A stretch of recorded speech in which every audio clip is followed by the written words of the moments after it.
Good morning, everyone. You know what today is? That's right. That is Wednesday. No longer is it hump day. What is it? More Good News Wednesday. That's what we're naming it. It's More Good News Wednesday. We're just getting more good news today. That's all. For everyone, Marsala, Raymond, everyone, thank you so much for joining me. Alex, I see you there as well. Thank you so much. We got an extraordinary day today. Because why? It's More Good News Wednesday. Jesse and Jake, everybody, welcome. We got the UK.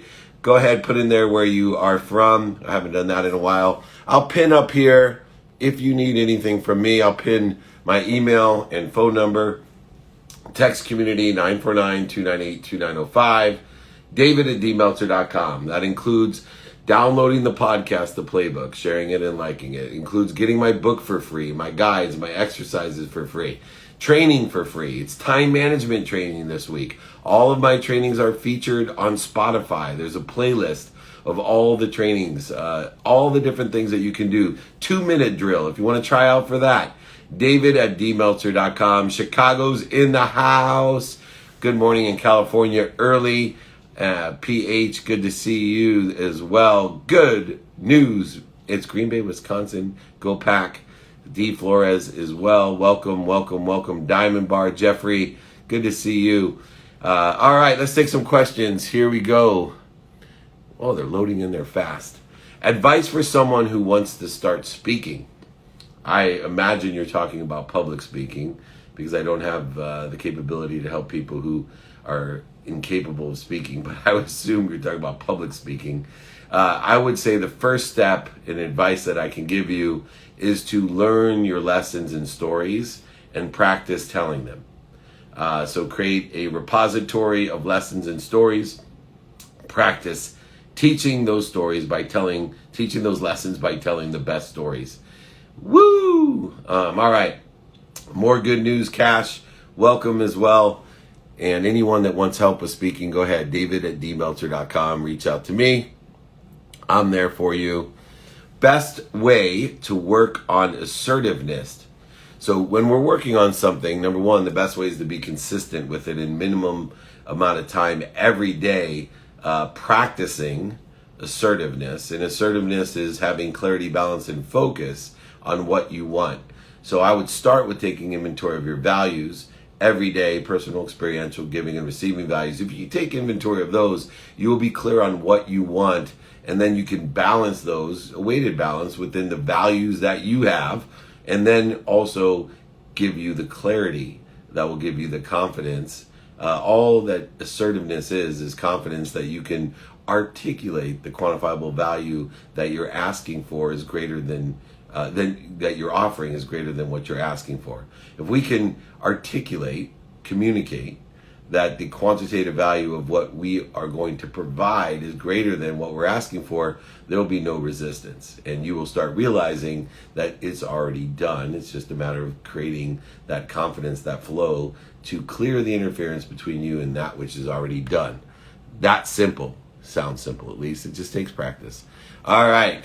What's your go-to ballpark snack? Well, funny you should ask, because I went to the Padres game last night, 3-1 victory. Darvish pitched a gem, and the Padres look great, even though Tatis is out for 10 days on the DL with a shoulder dislocation from a hard swing.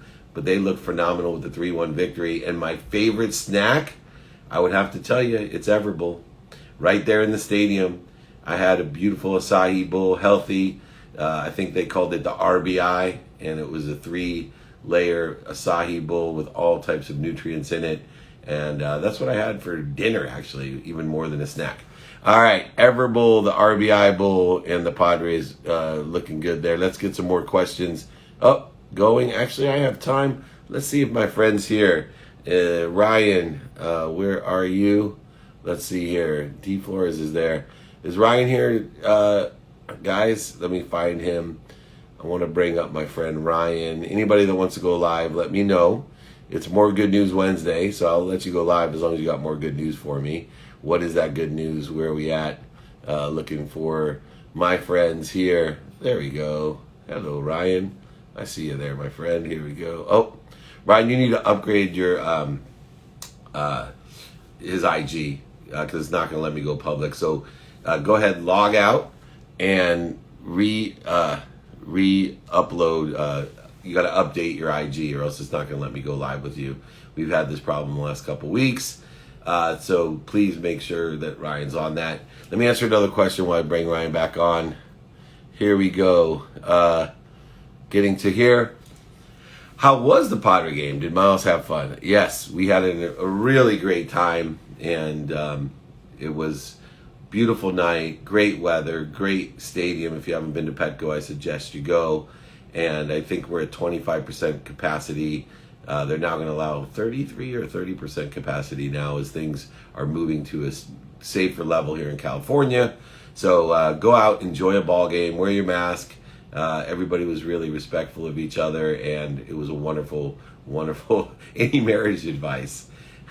Yes, my best marriage advice is to communicate effectively. One of the best things I do in my marriage is every quarter we go somewhere together and kind of go into separate rooms and write down what our expectations are for the next quarter, and then we get together and compare a list and prioritize our list of what we want. Give a minimum amount of time to your spouse every day. I give a minimum of 30 minutes a day to my wife every day, minimum, not 30 minutes. People, I don't know, it's not what I say, it's what they hear. I put up a post about a minimum of 2 minutes a day with my teenage daughters, and people are like, oh my God, I thought you balanced your minimum of 2 minutes a day. And if anyone knows teenage daughters, that's a blessing if they give it to you. But I appreciate your concern for the balance that I carry, the weighted balance in my life. Look within, and you'll find what you want without. Judgments and conditions will only create interference and separation. So we all want to be supportive of one another. Look for and appreciate what we do the same, but more importantly, appreciate the difference by learning from it, being grateful of it, and forgiving of it as well. Thank you. Everybody loves the Skinny Confidential. If you haven't heard the best hour of your life, if you haven't heard the Skinny Confidential, Michael and Lauren Bostic, him and her, we're going to do a time management lesson because of the Skinny Confidential. Go ahead, download the playbook, download the Skinny Confidential. We did a podcast swap, but thank you. I enjoyed doing the podcast because I know it's going to empower a lot of people. Go ahead, reach out to me as well. I did offer my book for free to sign it, send it, and pay for shipping. So david@dmeltzer.com. I know Ryan's coming back. I appreciate that, where we're at. Everybody, if you use IG, you should make sure that that you upgrade or update your IG, because these problems that they love to give us. Anyway, Ryan's on his way. Ryan Detert, CEO of Influential, and there he is. Hey, there he is. Good to see you, David. How you doing? You're not going to believe this, but my aunt, her name is Marilyn Lindbergh. She started a company in New York City called Creative Targets, and she was the initial advertising and marketing agency for Rock the Vote. That's amazing synergy. That's great. I love that. Yeah, so I want to start there because you do such incredible work with Rock the Vote. We can see how Rock the Vote can change the world, and working with the WHO and the UN.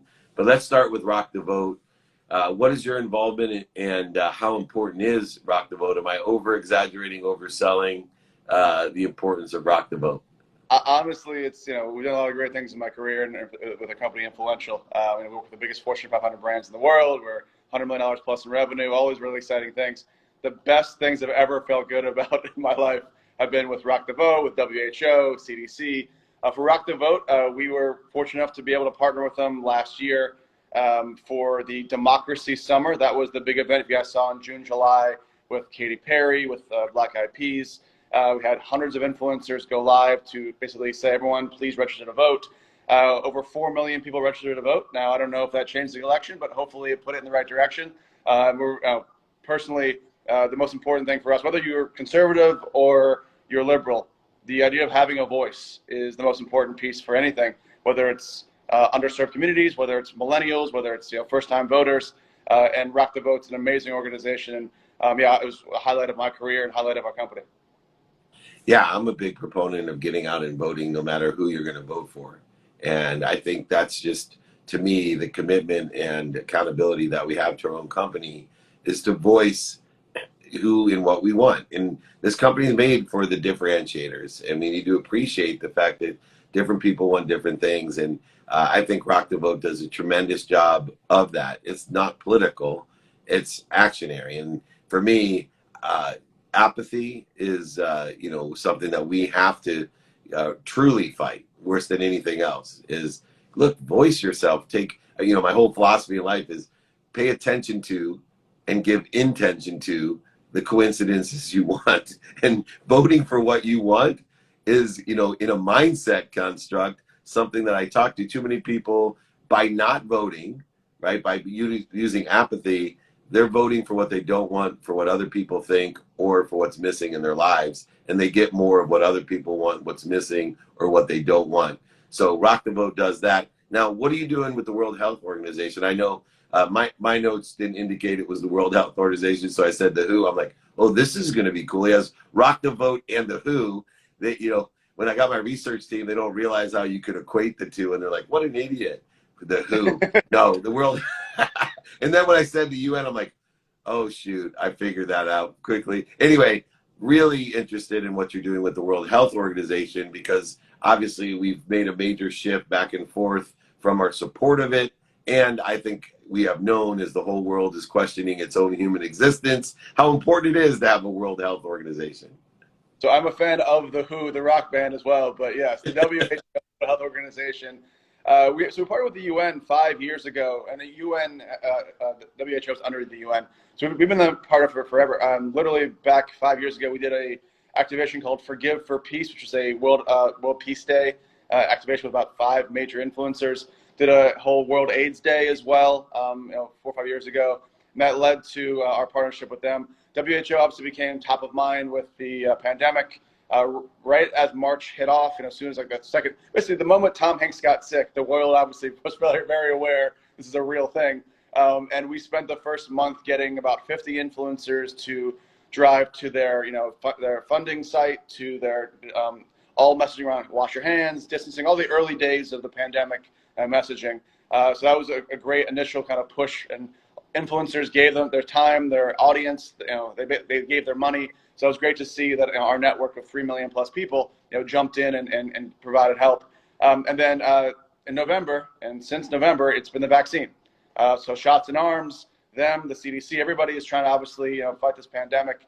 And we had a few different announcements happen over the last few months around having more larger talents basically give their audience and their time. And we have some more announcements coming up in the next few weeks. It'll be in the press soon. But again, the whole ethos is, how do we drive people to be aware of what the vaccine is, to get shots in arms, to get us back to normal? And the WHO has been a tremendous partner, and we've been a tremendous, hopefully advantage for them as well. Yeah, I always like to tell people I don't want to get back to normal, but I want to get back to acceleration, growth, and positivity, health, wealth, and happiness for all. So that's what's interfering with our health, wealth, and happiness. I want to get rid of that.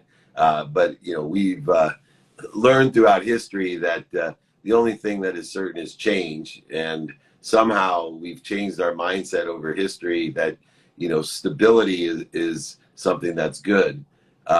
Staying the same, and we rely on it too much. So I always try to course correct people when they're like, hey, let's get back to normal. I don't want to get back to normal. I want to get back to acceleration, change. I want to get rid of this interfering of what's healthy, happy, and wealthy to me and you and everyone else. I want them in my own mission in life, which is why I love having you on here, looking for 1,000 people like Ryan that I know will empower 1,000 to empower 1,000, simply to make more money, help more people, and have more fun. In other words, be happy and abundant in everything you do. Now, the amazing thing is people always ask me, you and I both work with the biggest brands, even in sports, entertainment, of course, the Fortune 500, and we, can list some of them off, Walmart and McDonald's, NBA, NFL, all the way to the UN, and we've both been blessed. And people will ask me all the time, well, how do you get to work with those big companies and so as entrepreneurs, I'd love, you're not an overnight success. You didn't just walk into McDonald's and earn that business. So what does that journey look like, and what advice do you have for entrepreneurs on how to get the biggest brands in the world to work with you? It's a level up. Every single thing you do gives you the next step up.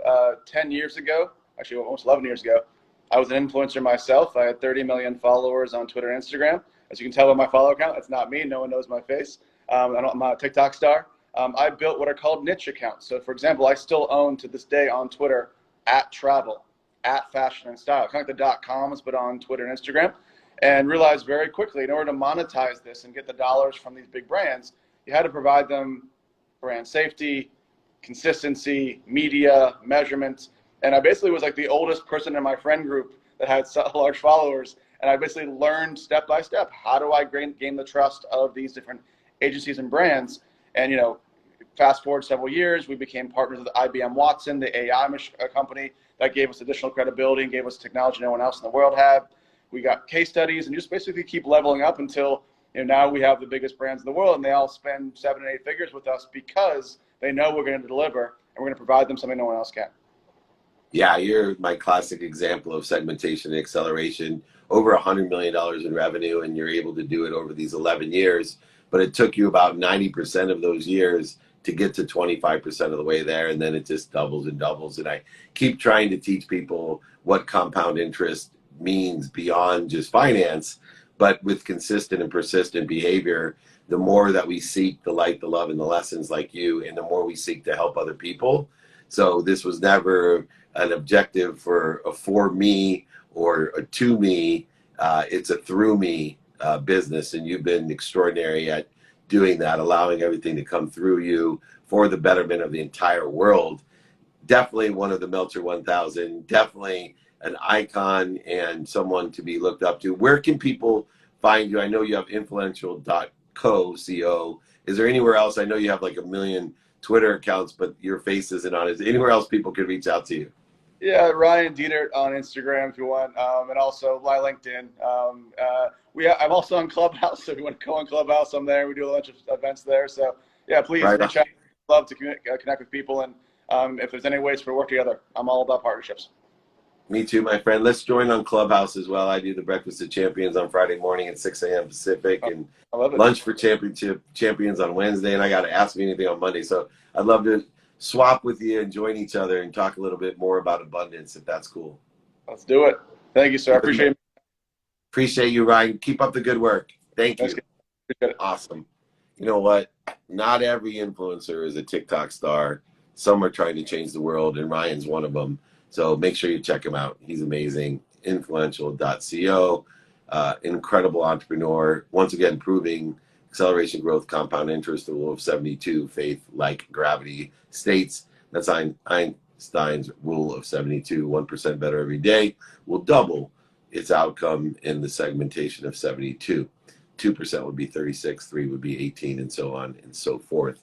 Let me pin back up my contact information in case you need it.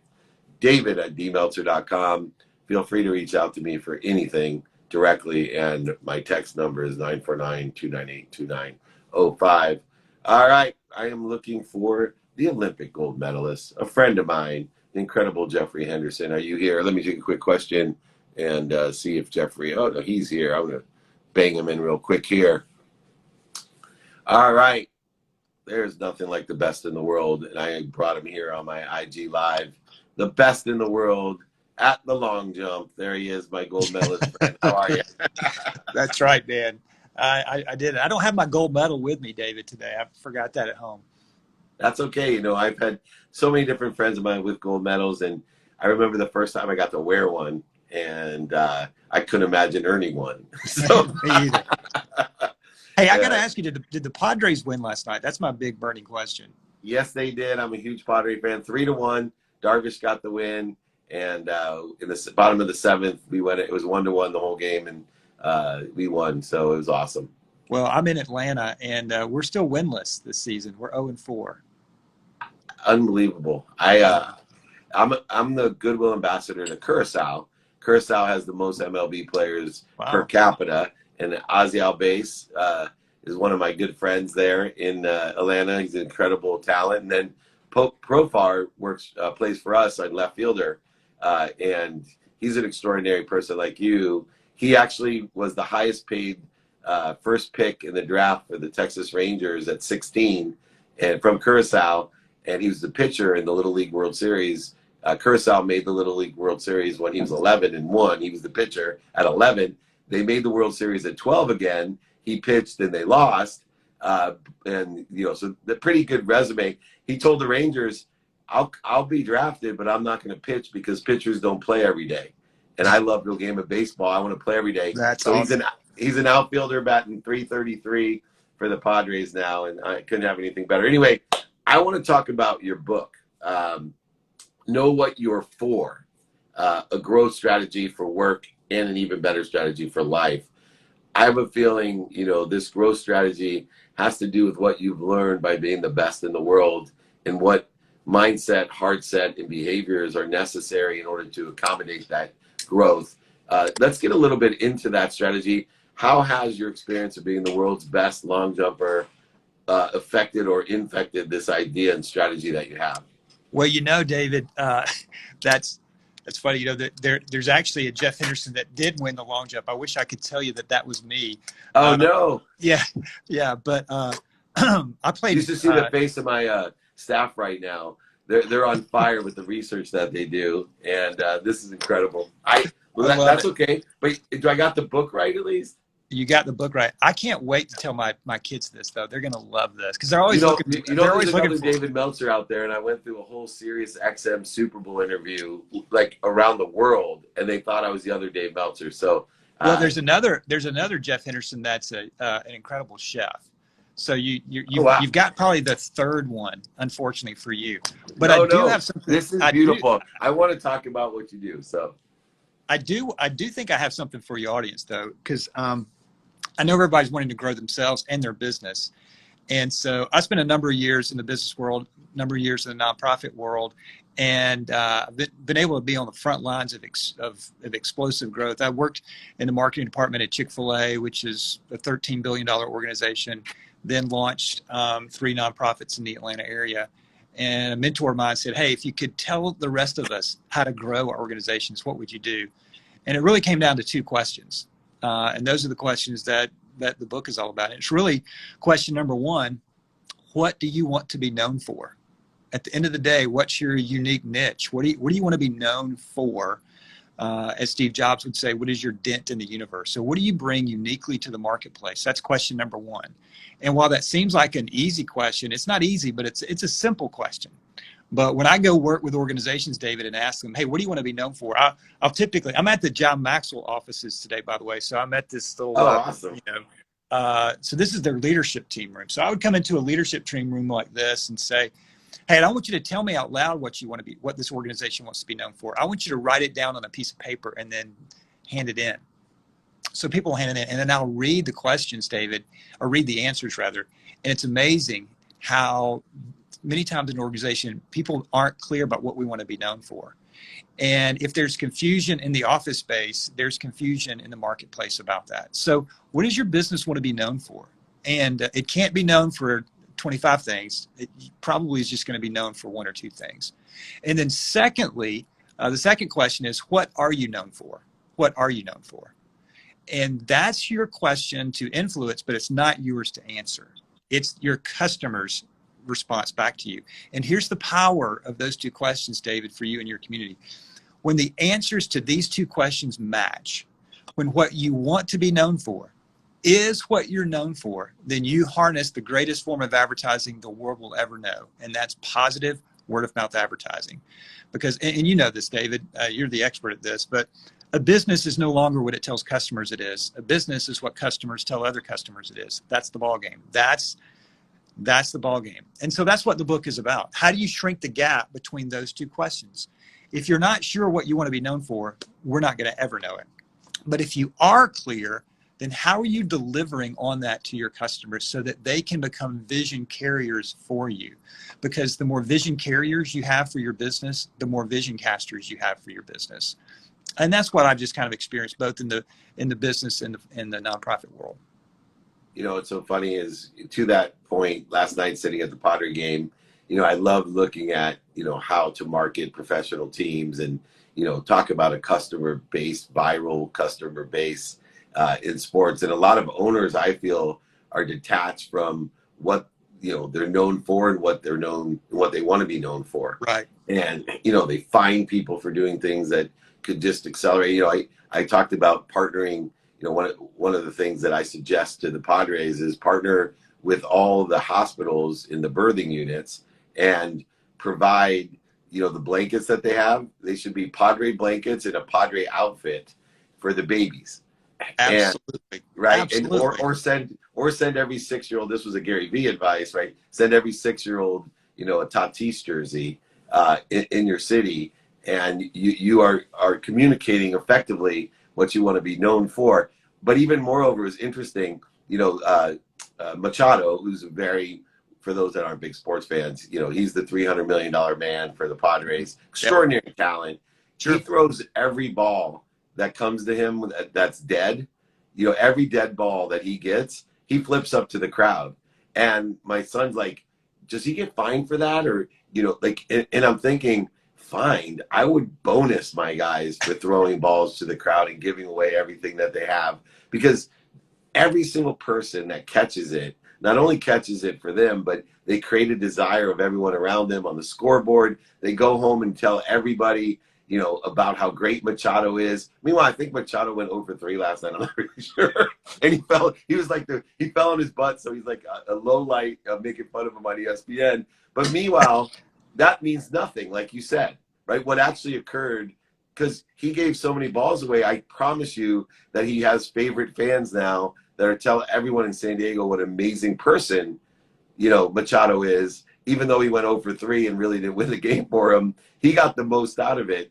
You know, how do we think past this immediate, you know, especially our egos, kind of this immediate strategy of A equals, you know, A directs me directly to B, instead of this greater abundant philosophy of this is how we create an understanding of who we are. And that clarity is the frequency, like you said. When we did stuff before, it could be direct because we had a closed audience. We now have an infinite audience. And I think that's the mathematical distinction between when we were younger, you know, back when you won the gold medal. No kidding. But no. Let's keep saying that. I will. It's so good. You're the master at this. So, you know, but the way you interact with your community, but really it comes down to this principle: do for one what you wish you could do for everyone. I mean, would you like to give a foul ball to everyone? Absolutely.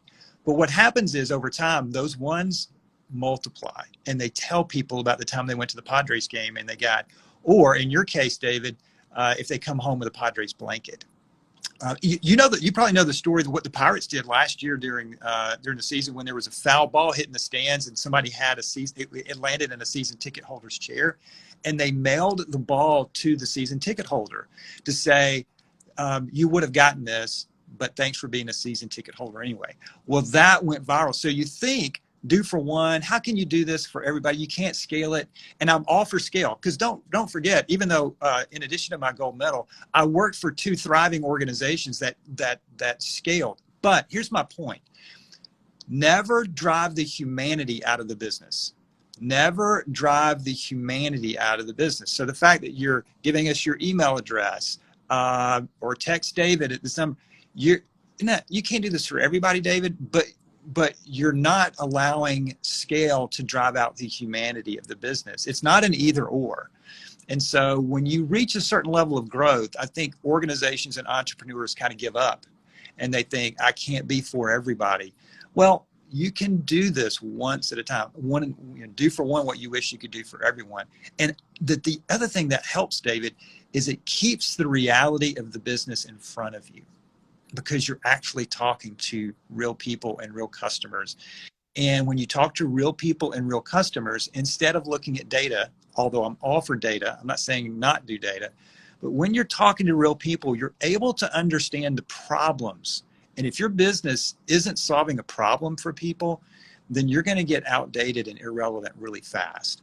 So this idea of being for others, and what you're saying with, I really wish the Padres would do that. It's not helping them too much right now because the Braves are 0-4. But last season, they launched a campaign called For the A, meaning for Atlanta. So we are playing for Atlanta. And the two other questions that they began to really center on is, who are we playing for and what are we playing for? And I thought that's two great questions, not just for a baseball team. Those are two great questions for businesses, entrepreneurs. Hey, who are you playing for? And if ultimately the person you're playing for is yourself, that's short-sighted. But ultimately, if you're playing for others and you're going to serve others and make the world a better place by your products and services, and then what are you playing for? If you can identify that, I call it, David, the no snooze alarm organization. That when the alarm goes off, you don't hit snooze because there's purpose waiting on you at the office. And that's what understanding what for and being for others, or my favorite definition of the word for, David, is to be in favor of. And who are you in favor of? And I see your I see your audience here. You're already doing this, but sometimes when I talk to organizations about for, David, they go, oh, I'm already doing this, but now I have language to communicate. Oh, who are we playing for? What are we playing for? What do we want to be known for? And what are our customers' experience with that? Yeah, I mean, from Mother Teresa on, from studying history, it's interesting. And this is last question, real quick, Jeffrey. Too many people play against, right? They'll march against war, but they should be marching for peace. What is the distinction or the subtlety in the strategy section of being for something instead of against something? Mm-hmm. If you look at just history, being against something never has a long-range track record. Dr. King, for example, didn't march against racism. He marched for equality, and he marched for, and you see that in I Have a Dream speech. I have a dream for something. And anytime we are living our lives or creating an organization that's against something, that's going to have a short-term, short-range effect. And then when you can, and that's why the challenge in the book is, in a hypercritical, cynical world, often known for what it's against, let's be a group of entrepreneurs, business people, leaders that are known for who and what we're for. And for me, there's a joy, there's an energy to that again, back to that no snooze alarm button. But to do that, you got to be for groups of people. You got to be for your customer. You got to be for the team that you work with. And I sense that in working with your team. You've got to be for the community, which is back to your Padres blanket idea as a for the community deal. But then ultimately, you have to be for you. And what I mean by that is, question that a mentor asked me, Jeff, are you running your business, or is your business? And many of us aren't. We think we're business owners. We're not, because the business owns us. And what I mean by that is, the best gift that you can give for others is to bring the best version of you to work every single day. And you can't be the best version of you when you're always against something. And sure, there are things we're opposed to and all that. But at the end of the day, I want to come to work and go, you know what? I want to give my life to be for people and to help their businesses and organizations grow. Because at the end of the day, that's what I want my legacy to be. I want to be known for what I'm for. And one of the things I want to be known for is being for the right in front of me, which is you and Elia, I believe, on your chat here. Well, I appreciate it. And you got to go check out Know What You're For. I kind of summarize it in my language. You mentioned a word that really resonates with me and changed my life, is I live my life in favor. And yeah, absolutely. I live my life in favor. So please, everyone, think about living your life in favor.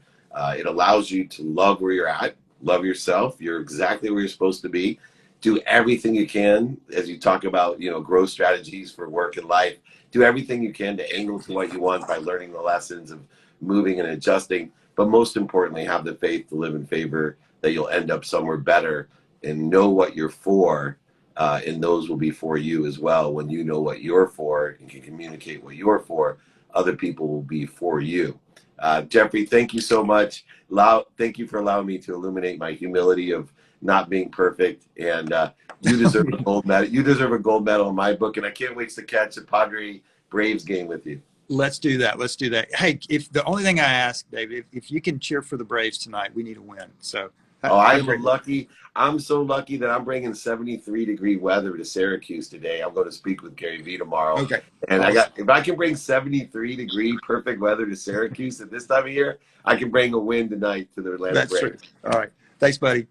Thank you. Great to meet you. Take care. See you. Check out the book. What are you for? Man, incredible stuff today. Incredible stuff. Let's take one more question. I'm here to be of service. It is what? More Good News Wednesday. And I've been bringing more good news to everybody. Here we go.